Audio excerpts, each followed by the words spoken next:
Feliz sábado, irmãos. Feliz sábado.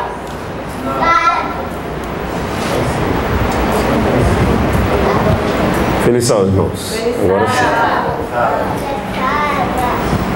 Para nós é uma honra estar aqui com os irmãos.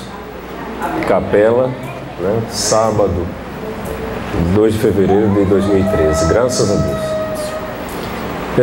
Não foi fácil, irmãos.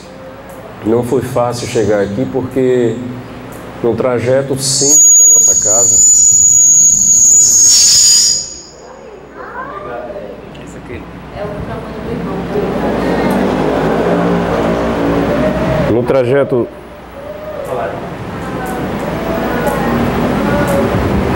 No trajeto simples da nossa casa,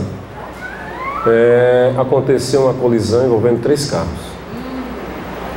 Eu estou há quase 30 anos na Polícia Militar e eu nunca encontrei um acidente naquele ponto.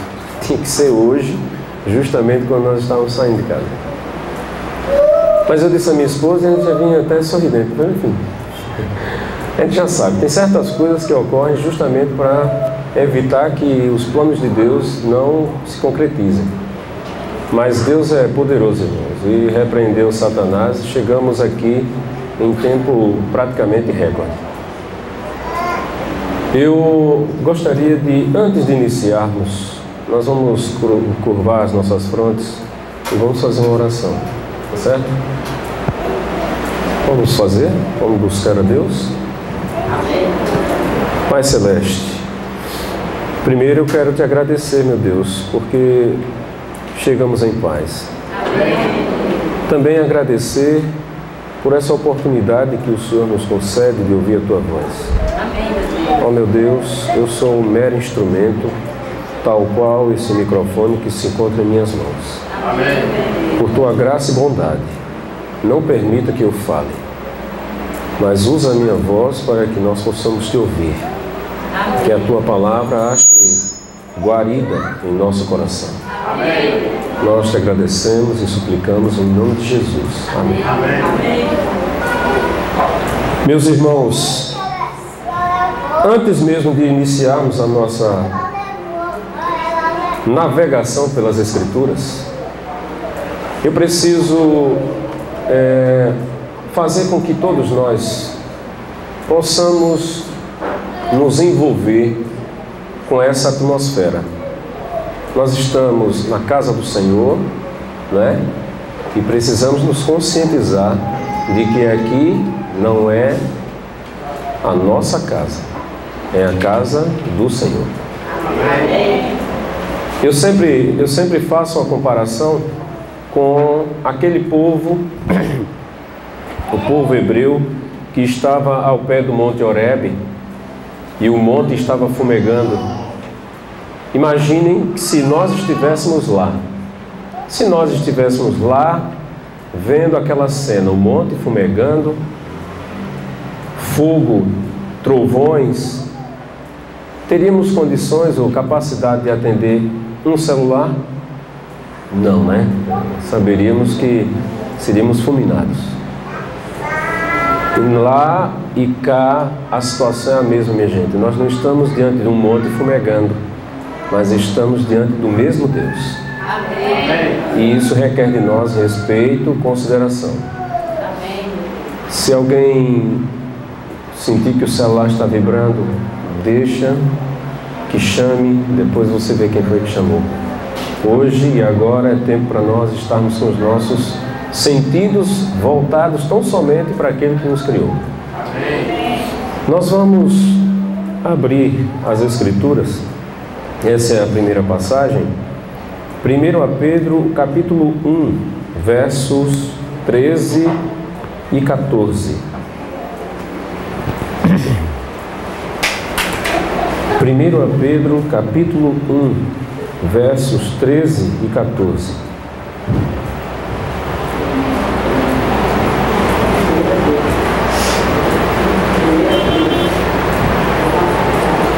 Portanto, cingindo os lombos do vosso entendimento, sede sóbrios e esperai inteiramente na graça que se vos ofereceu na revelação de Jesus Cristo. como filhos obedientes, não vos conformando com as concupiscências que antes havia em vossa ignorância. Nós temos duas coisas nesses dois versículos. O apóstolo está dizendo que nós devemos ser sóbrios e também que nós devemos esperar inteiramente na graça. Os irmãos sabem o que significa sobriedade, né? Eu estou sóbrio é porque eu não estou bêbado. Muito bem. Por que será que Pedro está falando de sobriedade? Então, se ele fala de sobriedade, ele fala também na condição de que há a possibilidade de não estarmos sóbrios. Correto, minha gente? Amém. Olha, todas as vezes que vocês forem ler uma passagem que tiver um verbo no gerúndio, como tem aqui, cingindo, não vos conformando, quando tem esse NDO, se chama gerúndio. Gerúndio, dentre tantas as classificações dele e uso na gramática, o gerúndio significa explicação do verbo principal. Então, o gerúndio é usado, minha gente, para isso também. E nas Escrituras, principalmente. Então, quando estivermos lendo um versículo, se atenham ao gerúndio, porque ele vai te dizer todos os pormenores do verbo principal. Na verdade, é uma luz a mais, adicional. Nos torna mais clara a mensagem. Se nós temos que ser sóbrios, então o apóstolo diz como é que nós devemos ser sóbrios. Cingindo os lombos do nosso entendimento. Cingir os lombos significa como se usar um cinto para prender aquela armadura que o soldado usava. Se ele está dizendo cingindo os lombos do vosso entendimento, ele está usando uma figura. Ninguém vai usar um cinto aqui prendendo a mente, porque entendimento é mente. Pedro está querendo nos dizer que nós devemos cuidar da nossa mente. E nós sabemos que a nossa mente tem quantas entradas? 5 entradas, né? Nós temos a visão, a audição, o olfato, o paladar e o tato. A nossa visão, a capacidade de assimilação dela é de 83%. 7% para a audição e os 10 restantes divididos para os últimos 3. Então vejam quanto a visão é capaz de captar. E aí tem uma queda acentuada para a audição, que fica somente em 7%. Isso é importante para nós sabermos, porque nós vamos conhecer aqui uma passagem impressionante que nos traz a visão do Éden. O que aconteceu entre Satanás e Eva. E que está acontecendo hoje, sem a gente perceber. Sem a gente perceber. O segundo gerúndio que eu faço questão de atestar é do verbo conformar. Não vos conformando com as concupiscências. Veja, nós temos que esperar inteiramente na graça. Em outras palavras, devemos esperar pela providência divina, não nos conformando com as concupiscências. Conformar, esse verbo significa adotar a forma. Imagine que cada um de nós fosse uma figura geométrica, né? Vamos dizer que Cristo seja um triângulo. Se eu sou um quadrado, quanto eu preciso me tornar um triângulo? Cristo é o padrão. Se Cristo fosse, numa forma geométrica, um triângulo, e eu fosse um quadrado, eu no céu não poderia habitar. Eu teria que tomar a forma de um triângulo. Vocês estão entendendo? Então, conformar é tomar a forma. Pedro está dizendo aqui que eu não devo tomar a forma que as concupiscências me impõem. Então vamos lá, o que significa concupiscência? Cobiça. E o que significa cobiça? Desejo. Estamos bem encaminhados, irmãos. Que bom. A primeira parte nós já andamos. Eu não vou precisar explicar o que é cobiça nem o que é concupiscência. Pois bem, a raiz da palavra cobiça e a raiz da palavra concupiscência, ela é grega. É epithmia. Epithmia. É assim que ela é pronunciada. O TH com o som de S. Epithmia. Essa palavra significa desejo, como vocês mesmos disseram. Eu pergunto, o desejo é algo ruim ou bom? Depende. Muito bem. Entra o verbo depender. Eu já vi que eu vou ganhar tempo. O verbo depender. Então, depende de quê? Do objeto que está sendo focalizado. Não é isso? Então, se a gente raciocina assim, nós vamos concluir também que cobiça não é uma coisa má em si mesma. Tem gente que já interpreta cobiça como coisa ruim. A palavra cobiça, concupiscência, desejo, é tudo uma coisa só, minha gente. Não é uma coisa má em si mesma.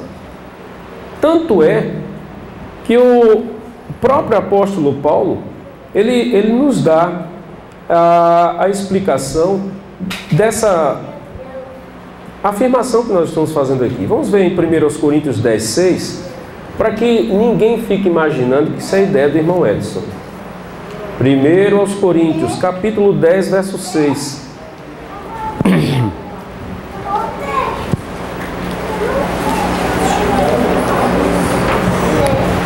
Capítulo 10, verso 6.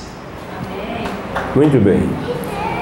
Ele diz aqui, agora é Paulo, que eu estava confundindo a primeira com Pedro, quando queria falar Pedro saía Paulo. Agora é Paulo.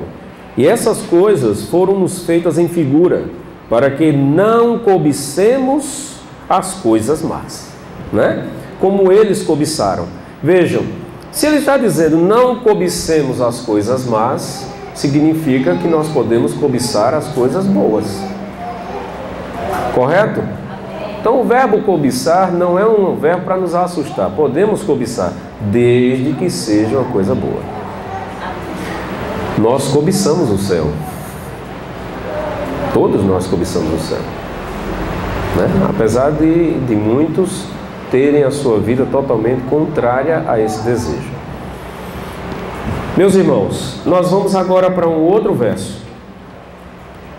Nós vamos para Tito. Tito, bem vizinho a Hebreus, Tito 2, versos 11 e 12. Tito 2, versos 11 e 12. E aqui vai começar de fato a nossa pregação. Tito 2, 11 e 12 diz assim: porque a graça de Deus se há manifestado, trazendo salvação a todos os homens, ensinando-nos que, renunciando à impiedade e às concupiscências mundanas, vivamos neste presente século sóbria, ó, sóbria aí de novo, justa e piamente. Vamos ler agora com vagar, porque eu costumo ler, mas depois voltamos para mastigar bem o pão do céu. Pois muito bem, no 11 nós temos: porque a graça de Deus se há manifestado, trazendo salvação a todos os homens. Se nós verificarmos em alguns outros versículos, eu não vou falá-los agora, porque senão nós vamos tomar tempo. Nós vamos chegar à conclusão de que a graça, ela não é uma coisa imaterial, como muita gente trata. A graça se manifestou salvadora. Mas quem foi que se manifestou salvador? O nosso Salvador Jesus Cristo. A graça, meus irmãos, está no próprio Salvador. Ele é a essência dela. Ele não é só a porta, é também a essência da graça de Deus. É por isso que tem dizendo aqui, ensinando-nos. Uma coisa imaterial não ensina. Só poderia ser Cristo. E o que Paulo está querendo dizer para nós aqui é que enquanto Cristo estava aqui vivendo entre nós, Ele ensinou e deixou o ensino que nós devemos o quê? renunciar. Renúncia. Lembram daquele versículo em que ele diz: se alguém quiser vir após mim, negue-se. Negar, renunciar, abster-se, tudo está no mesmo campo. Renunciar. Então Paulo está dizendo renunciar a duas coisas. Primeira, impiedade. O que é impiedade? Vamos ganhar tempo. Impiedade é o quê? Impiedade é o quê? Irmão de óculos que parece um cientista. Que é impiedade? O que é impiedade? O irmão Reinaldo já participou. Minha gente, impiedade é o contrário de piedade. Um homem piedoso é um homem que tem uma devoção íntima e intensa para com Deus. Em outras palavras, um homem obediente. Então, impiedade é desobediência. Desobediência é pecado. Então, impiedade é pecado. Então, Paulo já está dizendo aqui para nós que devemos renunciar ao pecado. O pecado é fácil de se identificar, minha gente. Na santificação, Deus vai revelando para nós aquele que nós não conhecemos. Mas veja, a santificação começa com a renúncia do pecado que já conhecemos. Se vocês entrarem no interior mais simples, mais humilde, onde uma pessoa nunca viu televisão nem rádio, e convidar para roubar ou matar, essa pessoa não vai gostar da história. E aí você vai fazer uma pergunta para mim: como é que ele sabe que roubar é errado? Como é que ele sabe que matar é pecado? Porque há uma noção do certo e do errado que Deus concede a todo ser humano que vem ao mundo, minha gente. Há uma noção do certo e do errado. Então, renunciar à impiedade é fácil porque nós estamos enxergando. Mas agora Paulo diz: as concupiscências mundanas. Chegamos ao ponto. Já sabemos o que é concupiscência, não é isso? Olha, onde nós procurarmos concupiscência na palavra de Deus, nós vamos encontrá-la sempre acompanhada de um adjetivo que a torna vil, ruim, mundana. Quando não é uma palavra, é uma expressão.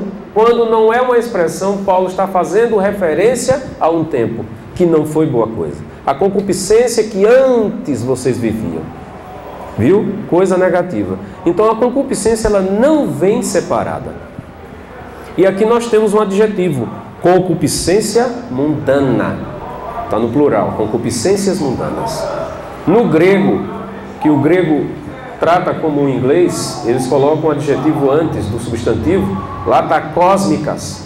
Cosmo é mundo. Cósmicas é pitmias. Então é mundanas, concupiscências. Para nós é o inverso. O adjetivo a gente sempre coloca depois. Quando coloca antes, dá outro sentido também.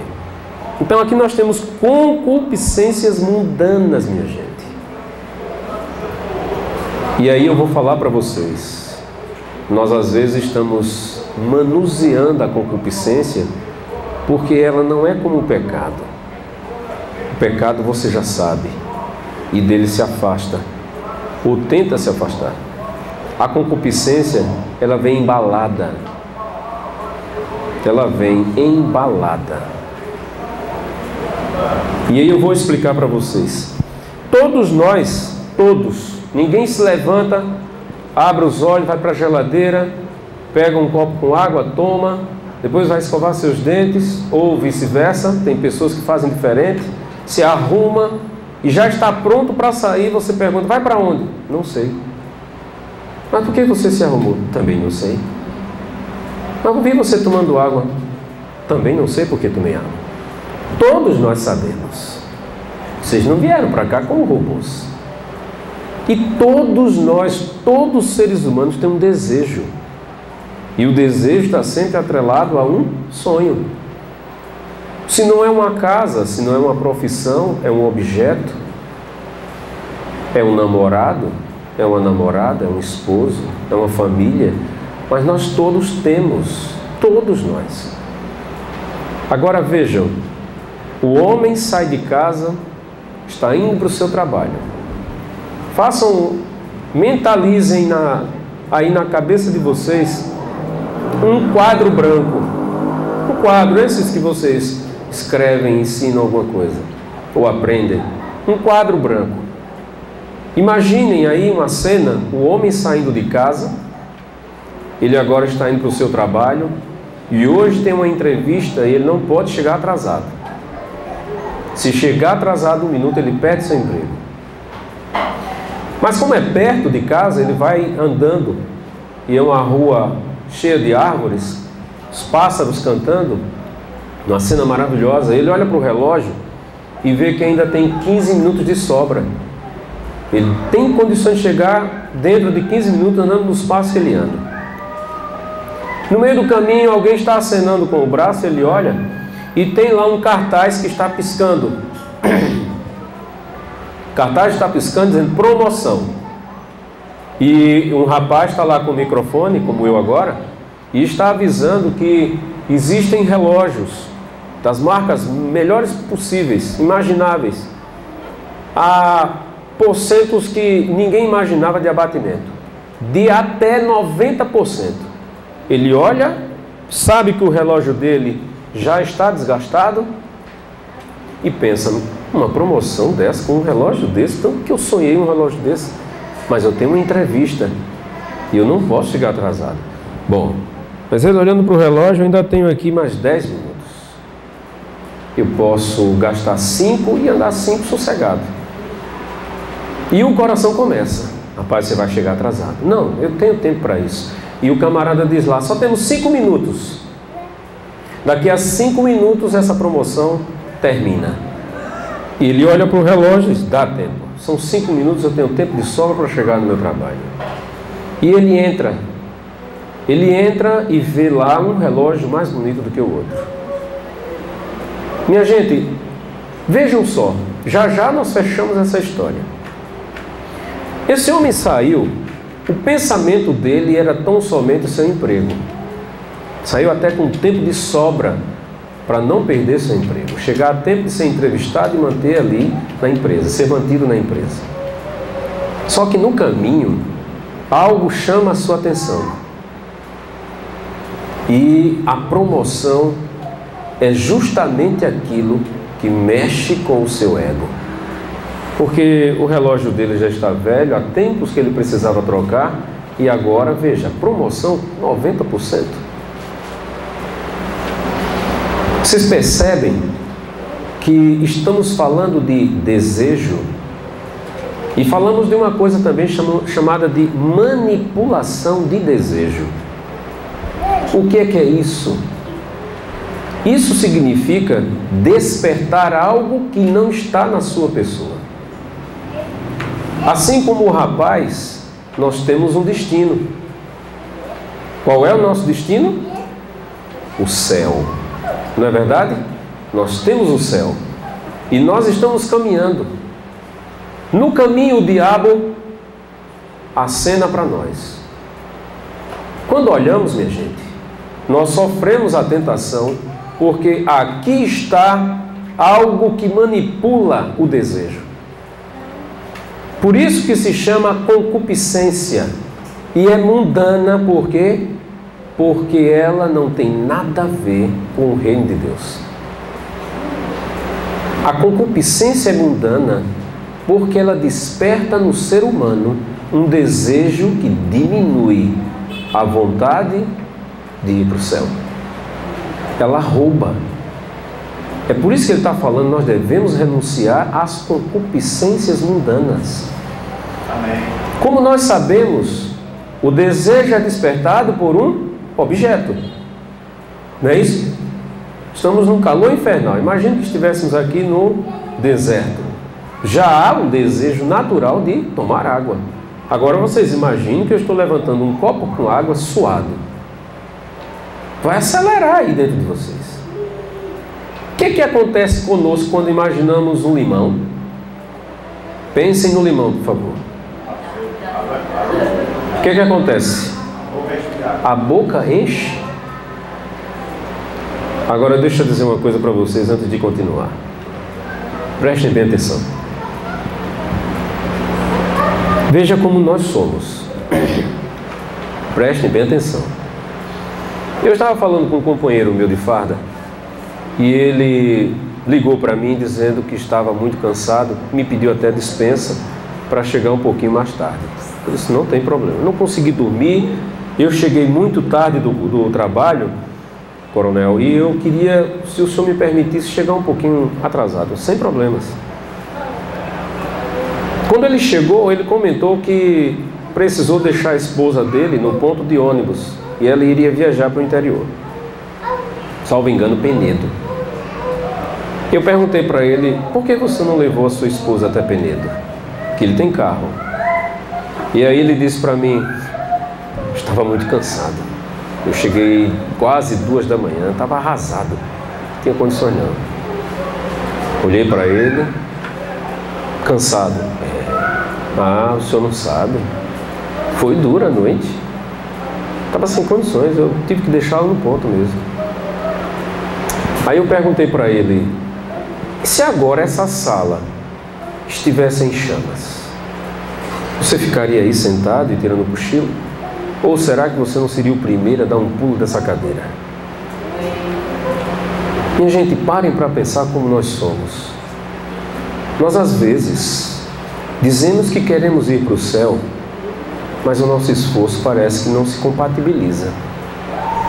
Parece que a nossa concentração não está envolvida 100%. Prestem bem atenção.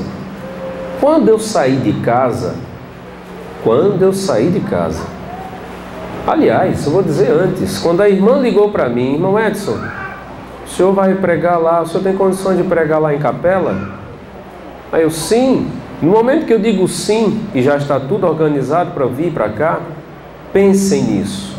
O diabo, minha gente, o diabo está procurando ver quais são as passagens que eu estou anotando para a igreja ouvir.